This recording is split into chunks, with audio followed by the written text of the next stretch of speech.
तो मैं एक राम सिंह जोशी से टिप्पणी देता हूँ आपकी अनुमति के साथ। मैं जोशी साहब, जो हम लोग लगातार जो चीजें देख रहे हैं, देखिए बहुत सारी मजबूरी है, सबकी अपनी मजबूरी है, किसी को पद की लालसा है, किसी का कुछ है। जैसे जो हम बात कर रहे थे अभी, चाहे वो उत्कर्ष जी ने कहा और उसको सुनील सर ने आगे बढ़ाया कि भाई कोषाध्यक्ष क्यों चुप बैठे हुए थे, क्यों उन्होंने मुंह पे ताला लगा, और बाकी जो चीजें निकल नहीं थी कि संकेतों में आए, कैसे भी आए, ये तो बहुत स्पष्ट हो रहा है। जो मैंने जिसपे सुनील सर ने कहा कि भाई अब घर वाले ही तो सवाल उठा रहे हैं ना, वो हर चीज को भाई संकेतों में कर रहे हैं, नहीं खुल के बोल रहे हैं, उनकी अपनी मजबूरियां हैं, लाचारियां हैं, दिक्कतें हैं, लेकिन चीजें आ रही है। उसमें सबसे ज्यादा संकट यदि किसी का बड़ा हुआ है, ठीक है, वो कल भूल जाएंगे, हो जाएगा, जो उनका सोच है कि राम भक्ति पर तो हमारा कॉपीराइट है, हम जो चाहेंगे सो करा लेंगे, कल जब बोलेंगे हो जाएगा। प्रधानमंत्री जी चाहे हों या राष्ट्रीय स्वयंसेवक संघ के मुखिया हो, प्रमुख हो, उनका हमने देखा 2 दिन में, पहले उन्हें राम राम कह के टाला था, फिर उनसे जब कल पूछा तो कल उन्होंने कहा था, बोल दिया है ना, होसबोली जी तो बोल चुके हैं। लेकिन वास्तविकता क्या है कि है तो इतना बड़ा कांड है कि इससे क्या ऐसे हो जाएगा। और दूसरी जो चिट्ठियों की मैं बात करता, एक चिट्ठी वो भी आई है जो बीएचपी के अध्यक्ष हैं आलोक कुमार जी, वो क्या कह रहे हैं कि भाई वो अपने जो गोपाल जी हैं, अपने समाजवादी पार्टी वाले, वो 20,000 करोड़ का ब्लेम कर रहे हैं, उनसे आप डीएसपी साहब को चिट्ठी लिख रहे हैं, उनसे पूछिए, प्रियंका गांधी से पूछिए, आप केजरीवाल या जो संजय सिंह उनसे पूछिए, और निकले प्रमाण तो आप उनके खिलाफ एक्शन लीजिए। ये क्या है? आप जो अपने घर से चीजें निकल रही उसके बारे में कोई बात नहीं होगी, कुछ नहीं ध्यान दिया जाएगा, सब पर आपकी राय। देखिए, 2 बातें हमारे, एक तो सिन्हा जी ने पहले कही कि चरित्र, उनके पूरी उसका है कि एक चरित्र का सवाल हुआ, और दूसरा शुक्ला जी ने भी बड़ी जबरदस्त बात कही कि राम की ठेकेदारी तो संघ परिवार के पास। जी जी। तो ये 2 प्रमुख बातें आज सामने निकल के आई। देखिए, चाल, चरित्र और चेहरा, कम से कम अयोध्या में जो चोरी हो या चढ़ावा कांड हो, इससे तो पूरी तरह से स्पष्ट हो गया है। हालांकि पहले भी था, उसमें कोई नई बात नहीं है, लेकिन इस समय और इस दौर में जब केंद्र और राज्य दोनों जगह उनकी सरकार है, देश के अधिकांश राज्यों में संघ परिवार की यानी बीजेपी की सरकार है, भाई बीजेपी संघ का ही हिस्सा है, तो ऐसी स्थिति में जो अयोध्या में जो चढ़ावा कांड हुआ है, चढ़ावा चोरी कांड हुआ है, वो निश्चित ही इससे पूरे संघ परिवार में, तो मेरी दृष्टि में तो यह है, संघ परिवार के चाल, चरित्र, चेहरा तो दोगलापन बड़ी शिद्दत के साथ उजागर हुआ है। पहली बात। दूसरी बात ये, आपको शायद याद हो, जब अयोध्या मंदिर का उद्घाटन हुआ उस समय बड़े एक पोस्टर बड़ा जोरों पे चला था, और वो था कि राम जी को हमारे मोदी साहब जो उनकी उंगली पकड़ के ले जा रहे हैं राम जी को अंदर, माने बच्चे से बच्चे राम जी छोटे, जैसे उनको पाठशाला में ले जा। अब इससे एक बात तो स्पष्ट हो गई कि जो राम जी हैं ये तो जनता के नहीं, मोदी के और संघ परिवार के हैं, क्योंकि राम जी मोदी ले लेके जा रहे हैं, मैंने मोदी जी राम को लेकर के आए हैं और उनको कहीं पाठशाला में या मंदिर जहां भी वो ले जा रहे हैं। तो ये राम जी जो हैं आम हिंदू जनता के रहे नहीं और संघ परिवार के हैं, अब उनके साथ जैसा भी व्यवहार करें। तीसरी बात मैं ये मान के चलता हूँ, मैं शुरू से बड़ा स्पष्ट हूँ, हालांकि बड़ी जमीनी जो तथ्य हैं जो शुक्ला जी ने और सिन्हा जी ने जितना गहराई से बतलाया, मैं उतना नहीं बतला सकूंगा, लेकिन जो मोटे संकेत जो सामने आए, इससे एक मैं तो शुरू से इस मत का रहा हूं कि जिन छुट भइये लोगों को, 7-8 लोगों को गिरफ्तार किया, वो तो बेचारे मोहरे प्यादे लोग हैं, वो कोई खास नहीं। इसके साथ जो ऊपर के 2-3 लोग, जो चंपत राय जी, अनिल मिश्रा और तीसरे एक और, वो गोपाल राव, मैं ये मान के चलता हूं कि ये जो है, जो लूट हुई है चढ़ावे को लेकर के, उससे पहले भी कई उन्हें चांदी सोना भी दिया, उसमें कई आईएएस अधिकारियों ने भी अपना सोशल मीडिया पर बात कही कि भाई हम इतना दे के आए थे। एक हमारे मध्य प्रदेश काडर के वो थे एस लक्ष्मी नारायण, उन्होंने तो बहुत कुछ दे दिया। लक्ष्मी नारायण जी एक जमाने में मेरे भी अच्छे संबंध मेरे, वो बड़े बहुत ही सज्जन व्यक्ति हैं और मतलब काफी, तो उन्होंने अपना सब कुछ दे दिया। उसका भी पता नहीं है। तो मेरा ये मानना है कि इसमें जो 8 लोग और 2-3 लोग वही इन्वॉल्व होंगे, मेरा ऐसा नहीं मानना। मैं ये समझता हूँ, जो मुझे जो हो सकता है मैं गलत हूँ, तो जहाँ से ये पूरा एक ऊपर तक के बंटवारे को लेकर के अमानत में खयानत, यानी उसमें चोरी में भी एक ईमानदारी होनी चाहिए। चोर लोग जो अच्छे चोर हैं वो बड़ी ईमानदारी होती है कि भैया ये क्षेत्र तुम्हारा, इतना तुम ले लो, हमारा बड़ा ईमानदारी के साथ बंटवारा होना चाहिए। मुझे नहीं लगता है जोशी क्षमा मैं क्षमा चाहता हूँ ये और जोड़ दूं कि बार बार ये दलील दी जा रही कि 40 बरस से वो समर्पित थे चंपत राय साहब इस मंदिर के लिए, इस आंदोलन के लिए, और उनसे ईमानदार, उनकी ईमानदारी को लेकर आज भी वो कोई सुनने को तैयार नहीं। वो बार बार यही दलील देते हैं कि डेड ऑनेस्ट आदमी, अगर डेड ऑनेस्ट आदमी के हाथ में यदि ये मंदिर था और उसके बाद ऐसा कुछ हो गया, तो अगर कहीं कोई गड़बड़ आती है तो फिर क्या होता, फिर तो मंदिर बचता ही नहीं, रहता ही नहीं, फिर तो सब कुछ खत्म हो जाता है। आ रहा था कि ये जो कहीं चोरी में जो ईमानदारी के साथ, बड़ी निष्ठा के साथ जो बंटवारा होना चाहिए ऊपर तक, शायद उसमें अमानत में खयानत कहीं कुछ हुआ है। अब दूसरी बात, देखिए बड़ा अच्छा सवाल उठा कि आप जब चंपत राय जी इतने बड़े मैंने ये कहा जाए वरिष्ठ हैं, बीएचपी में भी रहे हैं, संघ के भी हैं, और इसमें तो भैया फिर आपको किस बात का अनुभव है, आप किस काम के लिए उस मार्ग पर रखे गए ट्रस्ट में? आप तो अच्छे पद पर थे, कोई छोटे मोटा पद तो है नहीं, शिखर पर थे। तो शिखर का काम क्या है? अब मान लीजिए हिंदुस्तान का आर्मी का चीफ को ये मालूम ना पड़े कि पाकिस्तान की सेना घुसपैठ कर रही है, तो भैया आर्मी चीफ आप किस काम के हैं? प्रधानमंत्री कहे कि साहब हिंदुस्तान हो रहा, और प्रधानमंत्री मुझे तो मालूम ही नहीं था, मुझे पता, ये कैसे होता है? तो चंपत राय की वो स्थिति ट्रस्ट पर थी, अनिल मिश्रा की थी, तो इतने दिनों से हो रहा था, वो कैसे कहाँ चला गया? दूसरी तरफ बड़ा अच्छा सवाल उठाया था सिन्हा जी ने भी और शुक्ल जी ने कि वो जो कोषाध्यक्ष, अरे भैया आप किस मर्ज की दवा है? अब बाकायदा एक सम्मानित कोषाध्यक्ष का काम ही यही होता है कि भैया कितना पैसा आया, कितना बैंक में जमा हुआ, कितना खर्च हुआ, किस मद में खर्च हुआ। वो तो कह रहे मेरे तो चेकबुक पे साइन ही नहीं होते थे, मैंने चेकबुक पे साइन, मैं उसी पे आ रहा हूँ। अगर कोषाध्यक्ष के पास ये अधिकार नहीं है हस्ताक्षर करने का, कितना आज चढ़ावे में आया, कितना जमा हुआ, तो भैया आप कोषाध्यक्ष इस काम के हैं, खाली देखने के लिए हैं, ये खाली नाम पत्र के लिए हैं।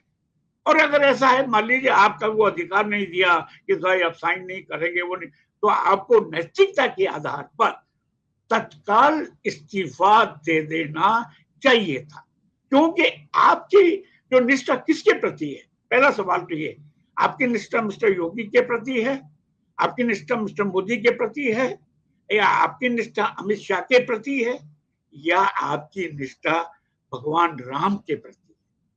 तो यहां से होता बहस, जो विमर्श यहाँ से शुरू होता है कि चंपत राय हो और या जो कोषाध्यक्ष हैं या और जितने भी अनिल निष्ठा, इन सबकी निष्ठा किसके साथ है? ये बुनियादी सवाल उठता है कि आपकी निष्ठा क्या सत्ता के साथ है, अमित शाह के साथ है, या मिस्टर नरेंद्र मोदी के साथ है, या योगी जी के साथ है? ये लेकिन आपकी निष्ठा तो राम जी के साथ है ना, जिनको आप लेके आए, जिसके नाम पर आपने इतना ज्यादा वितंडा किया, और जिनके आधार पर सुप्रीम कोर्ट के दो जज सुप्रीम कोर्ट के चीफ जस्टिस कह रहे हैं कि हमने तो आस्था के आधार पर फैसला दिया। चंद्रचूड़ कहते हैं कि साहब मैंने तो भगवान से पूछा कि मैं कुछ सूझ नहीं रहा है, आप बताइए। जब हालत आस्था की ये हो, तब तो फिर ये कि जो किसी, मैं वो देख रहा था कि वीडियो, 2-3 लोगों ने कहा अरे साहब जो दान दे दिया है, दे दिया, उसके के बारे में पूछना नहीं चाहिए, कहाँ गया, किधर गया, ऐसे भी वीडियो आ रहे हैं कि साहब इसके बारे में ज्यादा छानबीन की जरूरत नहीं है। वो हमारी वैसे भी हिंदू प्राण जनता, देखिए हम मूल थे। अभी उत्कर्ष जी ने कहा ना कि भाई वो आपको क्या कष्ट है कि हिंदू ने दिया, हिंदू अगर ले गया तो आपको क्या, ये कितनी अजीब। ऐसे संजीव जी, हम जो साउथ एशिया के लोग हैं, जो बहुत ही बैकवर्ड कंट्री के लोग हैं, हम मूलतः भावना प्रधान होते हैं। हम विवेचनात्मक या क्रिटिकल अंडरस्टैंडिंग हम लोगों में नहीं होती है। वो क्रिटिकल फैकल्टी रूलिंग क्लास जो है वो छीन लेती है या उसको कंडीशन बना देती है।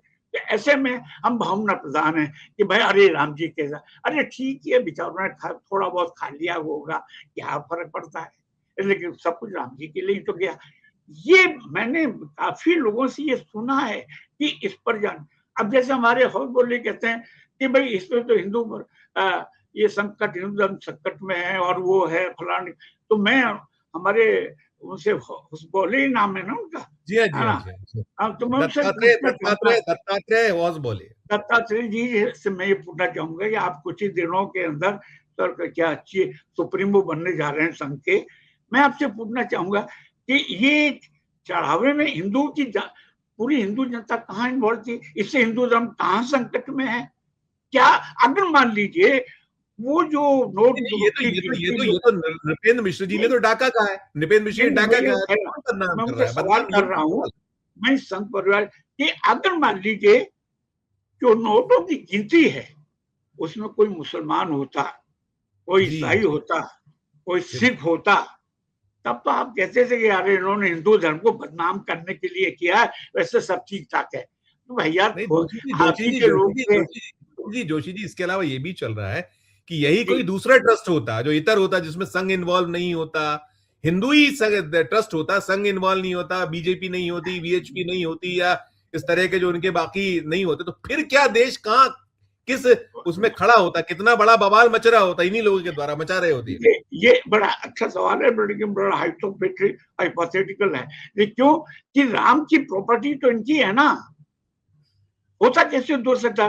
जब सुप्रीम कोर्ट ने सरकार से कहा कि आप ट्रस्ट बनाइए, और मैं तो एक जगह सुन रहा था कि देखिए ये गुजरात मॉडल बेसिकली क्या है, विकास का मॉडल कितना वो छोड़िए, ये बेसिकली रेवेन्यू मॉडल है, रेवेन्यू लगान, कि कहां से कितना वसूला जा सकता है। मुझे इसमें कहने में कोई दिक्कत नहीं है कि मोदी जी और अमित शाह जी आपने इस राष्ट्र को केवल प्रॉफिट के आधार पर चलाया। कोई भी राष्ट्र जो है प्रॉफिट के आधार पर नहीं चलता है, दुनिया में कहीं भी नहीं चला। जो चलाते हैं तो दुर्गति आज अमेरिका की हो रही है और इजराइल की भी हो रही है, आपने उसी के आधार पर तो आपने एक रेवेन्यू मॉडल रखा कि भाई कितना हम कमा सकते। तो अगर हो सकता है इस राम जन्मभूमि के ट्रस्ट को भी एक चढ़ावा, किसी ने पूछा पीएम केयर फंड का क्या हुआ, कहां से ये, आज तक आपने उस पर कुछ कोई डिटेल नहीं दिया गया। ये तो ये पीएम केयर फंड और ये चढ़ाव ये किस काम में आया, और इसी को कोरिलेट करिए संजीव जी, मैं आपको बता रहा हूं, इसी दौरान मैं ये नहीं कह रहा कि ऐसा होगा, हुआ होगा, लेकिन कोरिलेट करना चाहिए, क्योंकि ये हर चीजों को कोरिलेट करना आना चाहिए। और वो ये कि इसी दौरान सबसे ज्यादा एमपी टूटे, सबसे ज्यादा एमएलए टूटे, चाहे वो पश्चिम बंगाल हो, चाहे वो महाराष्ट्र हो, और चाहे वो टीएमसी के लोग हों, और चाहे वो शिवसेना के लोग हों, और चाहे वो आप पार्टी के हों। तो ये इसका एक डिटेल इंक्वायरी होनी चाहिए। बल्कि मैं ये कह रहा हूँ एसआईटी तो है, ईडी को लगाया जाना चाहिए, ये ईडी का भी काम है। आप ईडी हर काम के लिए छोटे मोटे के पास भेज देते हैं, जो पॉलिटिशियन आपकी बात नहीं मानता, जो लीडर उसके यहाँ ईडी चढ़ा देते। तो भैया ईडी अब किस काम में आ रही है? कहते हैं 2000 करोड़ से ज्यादा का इसमें घोटाला हुआ, तो ईडी भेजे इन सबके घरों पर। तो ये कहना है कि ये निकल आएगा, सही निकल आएगा और बड़े लोगों के हो जाए, मुझे तो लगता नहीं है। कोशिश कर रहे हैं लेपापोजी करने की, और कोशिश ये करेंगे क्योंकि उनके सामने सबसे बड़ी, अंतिम में बात कहूं, सबसे बड़ी चुनौती है कि अगले साल जो चुनाव होने वाला है यूपी में 2027 का, उसमें संघ और बीजेपी की साख को कैसे बचाया जाए, ये सबसे बड़ी इनकी चिंता है। और इस चिंता के लिए अगर किसी की बलि चढ़ानी पड़े तो चढ़ाएंगे। जोशी जी, आपने देखा होगा जब आज वो आए थे और उनसे वो बैठक के पहले पूछ रहे थे जो कोषाध्यक्ष महोदय से, गोविंद गिरी जी महाराज जी से, तो वो बड़े बड़े आक्रामक थे और बड़े उसने कहा था कि बिल्कुल आप हो जान दीजिए बैठक उसके बाद। लेकिन जो अभी निकल कर आया, जो हम लोग देख रहे थे, या जो सुनील सर ने उसको एलैबोरेट किया है, उसमें बहुत स्पष्ट है कि खोदा पहाड़ निकली चुईया जैसा है। और जो सबसे बड़ा सवाल वही है कि आपने उनका महासचिव पद से इस्तीफा स्वीकार किया कि ट्रस्टी पद से करें, क्योंकि आप इधर अंतरिम आपने उनको महासचिव बनाया है। इसके साथ साथ कहीं ये भी है कि उनकी जो अच्छे काम, सम्मान और तमाम जो बातें, तो कहीं ना कहीं है वो चोर की दाढ़ी में तिनका है कि कुछ दिन वेट करिए। और अब इसमें ये भी कि अगली बैठक 22 जुलाई को करेंगे, वो जब एसआईटी की एक रिपोर्ट, फाइनल रिपोर्ट आ जाएगी, तो वही है कि उनको ये कहीं है कि धीरे धीरे ये भूल जाएंगे और फिर सारी जो यथास्थिति हम धीरे से बहाल कर देंगे। सम अप नोट आप। देखिए, एक तो जिस तरह की प्रेस कॉन्फ्रेंस यानी 3 एजेंसी को बुलाया, तो इससे देखकर मुझे एक चीज याद आती है कि जिस तरह से श्री नरेंद्र मोदी ने अक्षय कुमार को बुलाया था और अक्षय कुमार ने पूछा कि मोदी जी आप आम जो है चूस कर खाते हैं या काट के खाते हैं, तो आपने इन चीज, अरे भैया अगर आपको दिखाना था कि भाई सब कुछ पारदर्शी है, ट्रांसपेरेंसी है, तो एक फुल फ्लैश प्रेस कॉन्फ्रेंस बुलाइए। क्या आप भी प्रधानमंत्री मोदी के नक्शे कदम पे चल रहे हैं, जिन्होंने 12 साल तक एक भी प्रेस कॉन्फ्रेंस नहीं बुलाई? तो क्या आप भी वही कर रहे हैं, ट्रस्ट भी वही कर रहे हैं, यानी मोदी जी के नक्शे कदम पे चल रहे हैं? होना तो ये चाहिए था कि इतना सेंसिटिव मामला जो हिंदू प्राण जनता से की आस्था से जुड़ा हुआ है, उस पर जो एक तरीके का दाग सा लगा के प्रभावित हुई कहीं कहीं, उसके लिए एक खुली प्रेस कॉन्फ्रेंस होनी चाहिए थी, उसमें सभी लोगों को बुलाया जाना चाहिए था। वो हिम्मत कहाँ है जोशी जी? वो तो हिम्मत, सवाल हैसियत खुल करके होनी चाहिए। एक तो ये, दूसरी बात जो की बातें जो बताई गई अभी, मुझे ये लगता है कि अब इन लोगों ने एक तरह से क्लीन चिट की भूमिका तैयार कर दी। अब ये वेदना जो है, अरे भैया ये वेदना, ये बताइए कि अभी 10-12 दिन में ही वो स्फोट हुआ, उससे पहले हुआ ही नहीं। आप जब मुखिया थे, उसके बड़े पद पर थे, और उस समय हो रहा, और वो भी आपका एक ड्राइवर, जिसको ड्राइवर क्या नाम था उनका, यादव का, टिन्नू यादव। वो यादव, तो आपका ड्राइवर, उस पर भी आप नजर नहीं रख सकते कि भाई उसकी हरकतें क्या है, कौन क्या कितना खरीद, क्या क्या चीज कर रहा है, उसकी लाइफ स्टाइल कैसे बदल रही है, उसकी जीवन शैली, उन्हें क्या क्या किया, उस समय आपको वेदना नहीं हुई? अब खाली कितना हल्का, जोशी सर, वो 2 करोड़ की जमीन 18 करोड़ में बेचना, वो तो 2021 का मामला है, 21 का मामला है। उस समय क्यों नहीं आपको वेदना हुई कि दो, और जैसे कि आपने थोड़ी देर पहले बताया कि वो पत्थर दवा डाला गया कि नहीं आप बेचिए, वैसा करें, वो उस समय आपको वेदना क्यों नहीं हुई? ये वेदना जिस तरह करना, ये बिल्कुल घटिया किस्म की अपनी प्रवृत्ति को दिखाता है कि आप हिंदू जनता के साथ छल कर रहे हैं और बचने की कोशिश कर रहे हैं। यानी आप समझते हैं कि हिंदू जनता ऐसे ही बह जाएगी?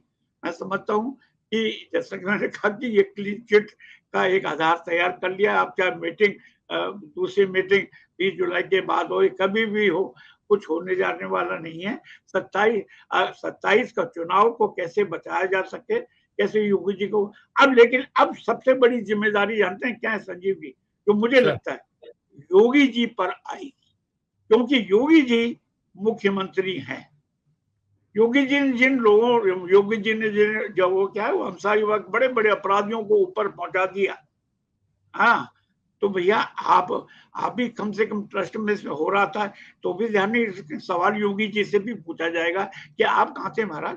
आप जो कह रहे हैं कि अपराध मुक्त प्रदेश हो गया है उत्तर, हम राम राज्य लाएंगे उत्तर प्रदेश में, तो भैया योगी जी आप मुख्यमंत्री हैं, आपके पास विशाल सेना है, मेरा मतलब पुलिस है, सीआईडी है, सब कुछ है।